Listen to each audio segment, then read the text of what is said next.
All right, here we are with Joe, who is our champion for today for our standard Pauper tournament. How about you start off by saying what grade you're in and what school you're from? Right now I'm in 11th grade and from Nanakuli High School.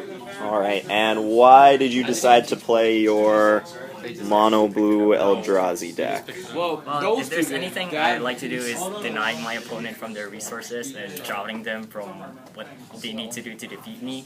And I also kind of like to play in the late game because last tournament I wasn't doing so well in the late game.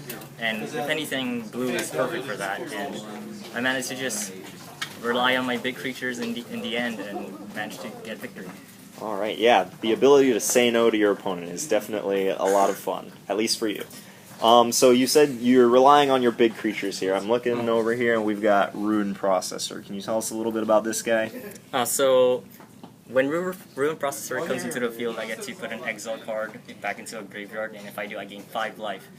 That is basically a huge game changer unless I'm back into a corner, and it'll give an opponent to think about their creatures and whether they want to attack or not anymore. Yeah, he definitely buys you a lot of breathing room, and he's gigantic. 7/8. All right, so your game plan is to kind of live long enough to get to Rune Processor. What are you playing to help you get to that point? Well, I play creatures like Eldrazi Sky Spawner, which gets me a 1/1 Scion, and it's basically a free mana. And to also cast the process effect, I have creatures like Left Infiltrator and Misintruder, so to make sure my opponent's cards get exiled. Okay, so these guys ingest your opponent's deck, and they help to turn on the processor. So you said Rune Processor requires a card to be exiled, Yes. and then what other processors do you have? I have the Merc Strider over here. His effect, when he comes into the field, I put an exile card back to the graveyard, and get to bounce a creature back into the player's hand, which is very helpful for buying time. Alright, what was the sweetest creature you bounced today with Merc Strider? Sweetest creature I got today? Well, not even good really. I guess it was just... He was perfect in mid game, so the mid-range creatures were, yeah. Okay, so you like bounce their 4-drop and then play your own nice big tempo play to help you get to Rune Processor. Alright, I heard a lot of your opponents complaining today about these cards here. You mind speaking to those a little bit? So these enchantments are basically to delay my opponent attacking me. So it prevents them from tapping to attack me, and it basically gives them minus attack as if they're not attacking at all.